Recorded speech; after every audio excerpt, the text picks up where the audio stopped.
एक बहुत बुरी और गहरी साजिश की जा रही है इस मुल्क के खिलाफ, और उस साजिश में इमरान खान जो है बहुत बड़ा किरदार है। वो पाकिस्तान के खिलाफ इस साजिश में जिसमें नुकसान जो है वो पाकिस्तान को पहुंचाया जा रहा है। इमरान खान का टारगेट मैं पहले भी कह चुका था, इलेक्शन से पहले मेरी बात को लोगों ने कुछ शायद लाइटली लिया। इमरान खान की लड़ाई जो है वो पीपुल्स पार्टी से या पाकिस्तान मुस्लिम लीग नून से या किसी और पॉलिटिकल पार्टी से नहीं है। इमरान खान की लड़ाई इस बड़ा किरदार है। वो पाकिस्तान के खिलाफ इस साजिश में जिसमें नुकसान जो है वो पाकिस्तान को पहुंचाया जा रहा है। इमरान खान का टारगेट मैं पहले भी कह चुका था, इलेक्शन से पहले मेरी बात को लोगों ने कुछ शायद लाइटली लिया। इमरान खान की लड़ाई जो है वो पीपुल्स पार्टी से या पाकिस्तान मुस्लिम लीग नून से या किसी और पॉलिटिकल पार्टी से नहीं है।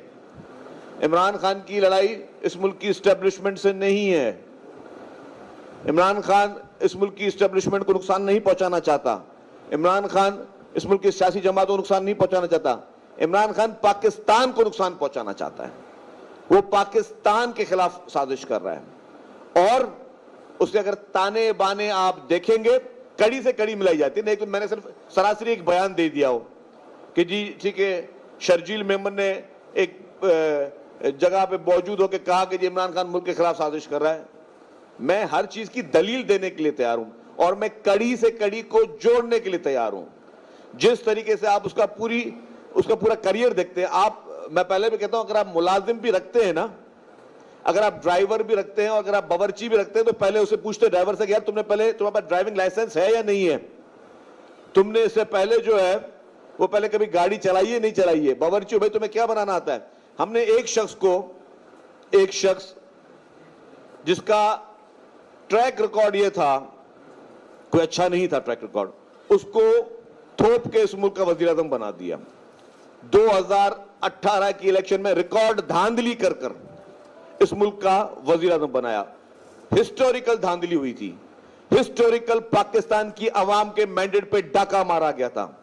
हिस्टोरिकल तौर पर आरटीएस को बिठा के एक मनपसंद नताइज लेकर इमरान खान को इस मुल्क के ऊपर थोपा गया था और उसने ईमानदारी का एक मास्क पहना हुआ था उस शख्स ने कि जी मैं ईमानदार आदमी हूं। उस ईमानदार शख्स ने सिर्फ 1 अरब रुपए 3.5 साल में, टोटल 98 करोड़ रुपए की रकम है, 1 अरब रुपए इमरान खान ने सिर्फ बन्नी गाला से प्राइम मिनिस्टर हाउस और प्राइम मिनिस्टर हाउस से बन्नी गाला तक के हेलीकॉप्टर की मदद में खर्च किए। सिर्फ 1 अरब रुपए सिर्फ 3.5 साल में। जो कि एक ईमानदार शख्स था जिससे आके क्या बोला, मैं भैंसे बेच रहा हूं प्राइम मिनिस्टर हाउस की, मैं गाड़ियां ऑक्शन कर रहा हूं।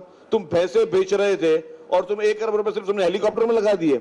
इससे बड़ा तुम्हारे मुंह पे क्या मांस होगा जो ईमानदारी की तुम बात करते। फिर इस शख्स ने क्या किया, फिर इस शख्स ने इस मुल्क को यरगमाल बनाने के लिए, जो कि इससे पहले की कार्रवाइयां थी, जो 2018 की इलेक्शन थी, उस इलेक्शन में भारत और इसराइल के पैसे इस मुल्क में इस्तेमाल होते रहे, उसकी प्रोजेक्शन में इस्तेमाल होते रहे।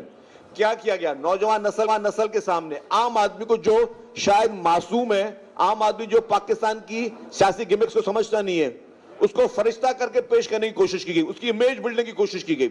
और उस इमेज बिल्डिंग में गैर मुल्की वो कंपनियां गैर नहीं कर सकते। हम ये एक आईनी नो कॉन्फिडेंस था, उसमें हम आपका टूल नहीं बन सकते। उस पर उसने जनरल बाजवा साहब के खिलाफ और पूरे इदारे के खिलाफ एक साजिश शुरू की। और फिर जो उन्होंने कहा कि हम न्यूट्रल रहेंगे तो उस पर न्यूट्रल को उसने गाली बना के पेश किया।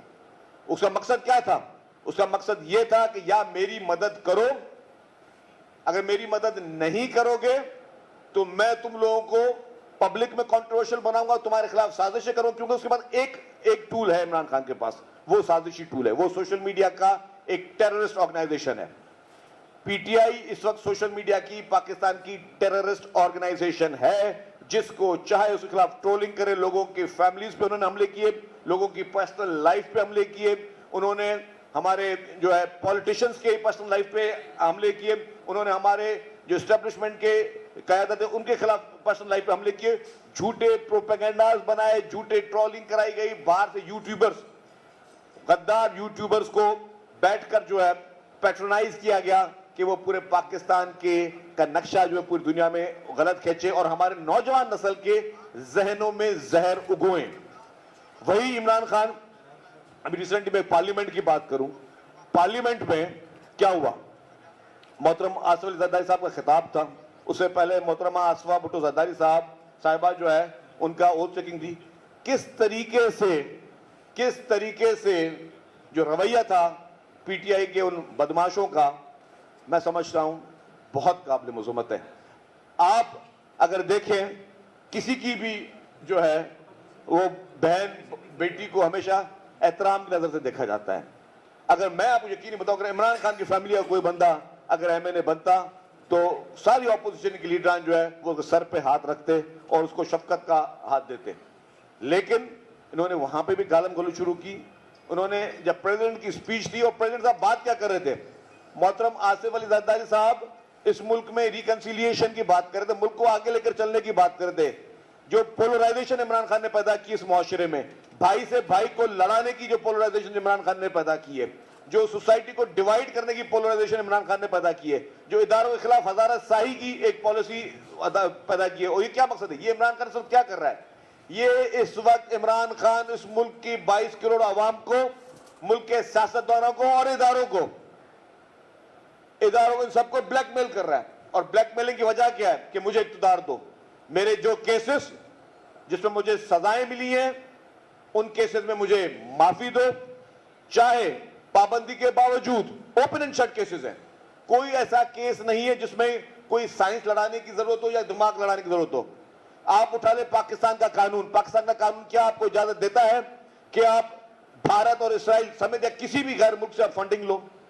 क्या इजाजत देता है? नहीं देता। उठाएं कानून को आप। अगर नहीं देता और शख्स ने ली है, इसकी पॉलिटिकल पार्टी ने ली है 15 अकाउंट, फॉरेन अकाउंट जो थे जो कि फॉरेन फंडिंग में छुपाए गए हैं, तो उसके बाद सजा क्या होती है? आप छोड़ देंगे, कौन इल्जाम लगा रहा है? पीपुल्स पार्टी लगा रही है, कोई और पार्टी लगा रही है, छोड़ दे इल्जाम को, कोई इल्जाम तराशी नहीं है।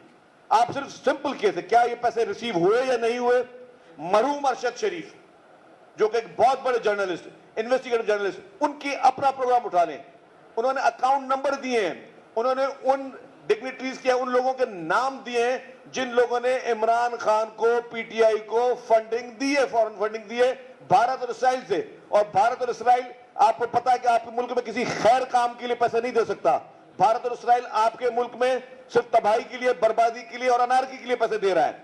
उनसे पैसे लेके उसके बाद क्या जस्टिफिकेशन बनती है कि वो शख्स ईमानदारी का मास्क पहन के आवाम को बेवकूफ बना रहा है? सिर्फ नौजवान नस्ल के जहन में जहर उगलाया जा रहा है, नौजवान नस्ल को पोल्यूट किया जा रहा है, उनके दिलों में नफरतें पैदा करने की कोशिश की जा रही है। क्यों? क्योंकि उसको इख्तियार नहीं। आज मैं शर्तिया कहता हूं, इमरान खान को बोलें कि आपको हम प्राइम मिनिस्टर हाउस में बिठाते हैं, ये वही शख्स होगा।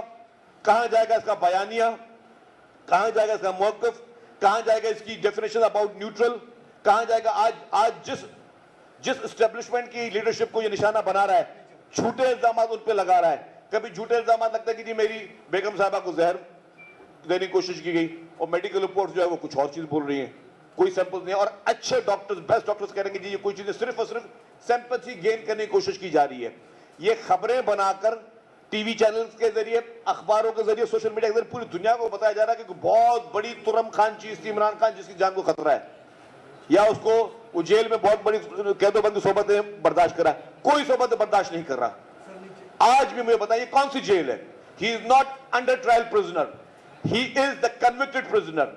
एक कन्विक्टेड प्रिजनर जेल में बैठ के चीफ मिनिस्टर से मुलाकातें कर रहा है, जेल में बैठ के नेशनल असेंबली की टिकटें बांट रहा है, जेल में बैठ के सेनेट की टिकटें बांट रहा है, जेल में बैठ कर एमपीएस एमएनएस की टिकटें बांट रहा है, जेल में बैठकर कैबिनेट्स बनवा रहा है, जेल में बैठकर पूरी पॉलिसी दे रहा है, जिसको बकौल उनके कि जी पीटीआई जो है वो अब इलेक्शन नहीं लड़ सकती और इमरान खान साहब जो हैं वो अब पॉलिटिकल पार्टी के सरबराह नहीं रहे। अगर इस सारी सहूलतों के बावजूद कहें कि वो जेल में, मैं कहता हूं हमारे मुल्क के कानून सबके लिए इस्तेमाल होना चाहिए। क्या इस वक्त जेल के हर कैदी को यह सहूलत मौजूद है? क्या जेल का हर कैदी को इतना एक्सेस मौजूद है कि वो बैठ के पूरी हुकूमतें बना रहा है, इलेक्शनों के कैंडिडेट्स चुन रहा है, पॉलिसियां दे रहा है, और मुल्क के खिलाफ साजिशें जेल में बैठ के कर रहा है? पाकिस्तान के खिलाफ साजिशें जेल में बैठ के कर रहा है। मैंने कह रहा हूं पाकिस्तान के खिलाफ साजिश कह रहा है तो मैं क्यों कह रहा हूं? मैं इसका जवाब दूंगा मैं क्यों कह रहा हूं। क्या इस शख्स ने जैसे इक्तदार से हटा और इसके फाइनेंस मिनिस्टर्स ने यह कोशिश नहीं की कि पाकिस्तान की इमदाद को रोक, आईएमएफ को खतूत नहीं लिखे गए, इंटरनेशनल जितने और मॉनेटरी इदारे उनको यह खत नहीं लिखे गए कि पाकिस्तान की फंडिंग बंद की जाए, पाकिस्तान की फाइनेंसिंग बंद की जाए, पाकिस्तान की इमदादें बंद की जाए। और अगर कोई शख्स यह कर रहा है, मैं पूछता हूं अगर यही शख्स कोई और होता इमरान खान की जगह, तो क्या उसके साथ ये वीवीआईपी सलूक हो रहा होता? क्या वो जेल में बैठ के हुकूमतें बना रहा होता, वो सियासतें कर रहा होता, जेल में बैठ के मुल्क के खिलाफ साजिशें कर रहा होता? क्या कोई आम शख्स मुल्क के खिलाफ खुदा ना खाता इतनी सी हरकत करता, तो क्या उसके साथ ये रवैया होता? नहीं होता। उसको सिर्फ लिटर पड़ रहे होते। पीटीआई ने क्या कुर्बानियां दी हैं? पीटीआई के ऊपर क्या जुल्म हुआ है? 6 महीने हुए नहीं है इमरान खान को। उस 6 महीने में जिस तरीके से वीआईपी ट्रीटमेंट उसके साथ हो रही है, उनकी बेगम साहबा हाउस अरेस्ट है सजा याफ्ता होने के बावजूद। हालांकि हम पीपुल्स पार्टी तो पहले दिन से कहते हैं हम खवातीन के ऊपर किसी किस्म के केसेस या चीज की हमने हमेशा मुखालफत की है, डिस्पाइट ऑफ दैट कि उसी इमरान खान ने मोहतरमा फरियाल तालपुर साहबा को ईद की रात को हॉस्पिटल से जिस तरीके से मैन हैंडल किया, उनको जेल लेकर गए। इसके बावजूद हम नहीं चाहते कि इमरान खान की बहन या उनकी वाइफ जो वो जेलों में हो। उसके बावजूद आज वो शख्स, उनकी बेगम साहबा जो है वो बनी गाला के महल में बैठी हुई है, उसके बावजूद वो शख्स इस मुल्क के खिलाफ साजिशें कर रहा है। ये चाह रहा है मुल्क की इमदाद बंद हो जाए। क्या होगा? चले मिसाल के तौर पर अगर आज खुदा ना खास्ता पाकिस्तान के ये लोन्स बंद हो जाए, पाकिस्तान की इमदादें बंद हो जाए, पाकिस्तान के कर्जे बंद हो जाए, तो पाकिस्तान का क्या असर होगा? कभी किसी ने सोचा कि हमारे इस मुल्क में मुआशी हालत क्या होगी, कितना बड़ा प्रेशर आएगा? तो जो शख्स इक्तदार की हवस के लिए, सिर्फ कुर्सी की लालच के लिए, जिसको वो नहीं संभाल सका 3.5 साल, उसने उसका अब्यूज किया, उसकी हवस के लिए अगर वो कहता है कि जी पाकिस्तान की इमदाद भी बंद हो जाए, पाकिस्तान के लोग भूख मरे, पाकिस्तान का खुदा ना खास्ता दिवालिया निकले, तो क्या यह शख्स पाकिस्तान के साथ सच्चा मुखलिस हो सकता है? क्या इस मुल्क की आवाम के साथ सच्चा मुखलिस हो सकता है? और मैं फिर दोबारा कह रहा हूं कि इमरान खान प्लांटेड है इस मुल्क के ऊपर। यह एक बहुत बड़ी साजिश का हिस्सा है। अगर हो सकता है कि मैं एज ए सियासी मुखालिफ कह रहा हूं, अगर आपने सुनना है डॉक्टर इसरार को सुन लें। नौजवान नस्ल को मैं रिक्वेस्ट करूंगा डॉक्टर इसरार की पेशन गोइयों को सुन ले। मैं नौजवान नस्ल को गुजारिश करूंगा, मैं मीडिया चैनल से गुजारिश करूंगा कि बराए मेहरबानी डॉक्टर इसरार का वो क्लिप आप लोग वॉलेंटियरली चलाएं, लोगों को दिखाएं कि डॉक्टर इसरार ने इस शख्स के लिए क्या पेशन गोई की थी, और जो पेशन गोई की थी क्या आज वो सच साबित हो रही है या सच साबित नहीं हो रही है। आप देखें मरहूम हमारे नेशनल लेजेंड अब्दुल सत्तार ईदी ने क्या कहा था इमरान खान के बारे में। उसको क्लिप को चलाएं, उसको देखें, उसको मीडिया चलाए, नौजवान नस्ल को बताए, क्योंकि ये फर्ज है। ये मैं नहीं कहता किसी पॉलिटिकल पार्टी के खिलाफ कोई कैंपेन चले, ये पॉलिटिकल पार्टी नहीं है। पॉलिटिकल पार्टी मुल्क में सियासत के लिए पैदा होती है। जिन्होंने मुल्क के लिए कुर्बानियां दी और जुल्म सहे, उसके बावजूद